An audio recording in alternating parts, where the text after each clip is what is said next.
Ciao a tutti, benvenuti alla rubrica Cosa dicono le canzoni. Oggi omaggiamo Burt Bacharach.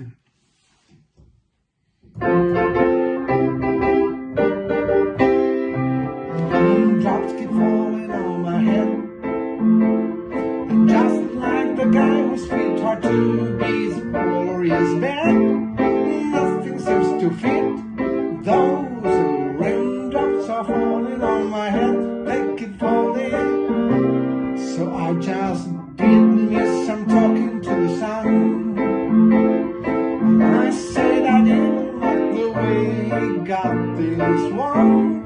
Sleeping on the job, those raindrops are falling on my head, they keep falling.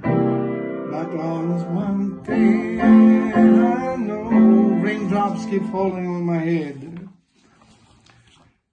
Cosa dice? Le gocce di pioggia continuano a cadere sulla mia testa e proprio come il ragazzo con i piedi troppo grandi per il suo letto, niente sembra essere a posto. Quelle gocce di pioggia stanno cadendo sulla mia testa e continuano. Quindi mi sono concesso delle chiacchiere con il sole e ho detto che non mi piace il modo in cui fa le cose dormendo sul lavoro. Ma c'è una cosa che so, la malinconia che mi trasmette la pioggia non mi abbatterà. Non ci vorrà molto prima che la felicità venga a bussare alla mia porta. Le gocce di pioggia continuano a cadere sulla mia testa, ma non significa che i miei occhi diventeranno rossi per il pianto, non per me, perché non riuscirei mai a fermare la pioggia lamentandomi, perché sono libero e niente può preoccuparmi. Però, quindi omaggio a Burt Bacharach, un grande musicista. Questa canzone ottenne subito degli ottimi piazzamenti nelle classifiche mondiali, d'altronde è un motivo piacevolissimo, utilizzato in varie occasioni, pubblicità, film, eccetera. Questo brano nella versione di B.J. Thomas ottenne anche un Oscar alla migliore canzone alla cerimonia nel 1970. È la canzone perfetta come antidoto se uno si sente triste. Infatti le gocce di pioggia che cadono incessantemente rappresentano metaforicamente i guai a cui è sottoposto il protagonista, il quale però, da buon ottimista, è sicuro che tutto passerà e ogni cosa andrà per il verso giusto, e speriamo specialmente per noi in questo periodo.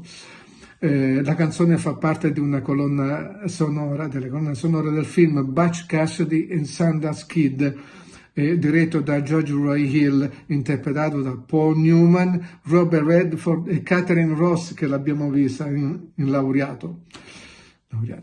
È un western delizioso che unisce commedia, avventura, amore e amicizia per raccontare la storia del più simpatico fuorilegge del West, Robert Leroy Parker, detto Butch Cassidy, Paul Newman, e del suo compagno d'avventure Harry Langbaugh, detto Sundance Kid, Robert Redford, i due professionisti nell'assalire i treni e nel svaligiare banche. Stanchi di essere inseguiti da instancabili sceriffi, decidono di scappare in Bolivia con la bella maestrina Etta, Catherine Ross, naturalmente Etta, che fa da angelo custode ad entrambi, fidanzata di Sundance Kid, ma che non disdegna le attenzioni di Butch.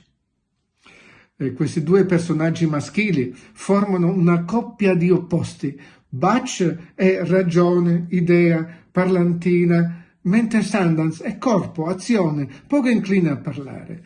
C'è un forte legame d'amicizia fra i due, fra l'uno e l'altro, che emerge non solo nelle lunghe occhiate che si scambiano, ma nell'incessante sfottò reciproco che rivela comprensione per la debolezza di entrambi. Bellissimo. È indimenticabile la sequenza delle acrobazie in bicicletta guidata da Butch e dalla bella Etta, seduta sul manubrio, e il tutto accompagnato da questa musica, Raindrops Keep Falling on My Head. Se non fosse stato per Paul Newman e sua moglie Joan Woodward, l'altra attrice, no?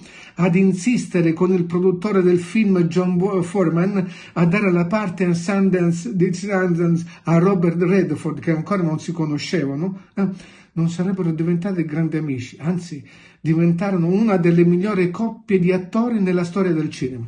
Lo stesso regista, George Ray Hill, 4 anni dopo, diresse Paul e Robert Redford in un altro film delizioso che vinse 7 Oscar. Qual è? Come si intitola questo film?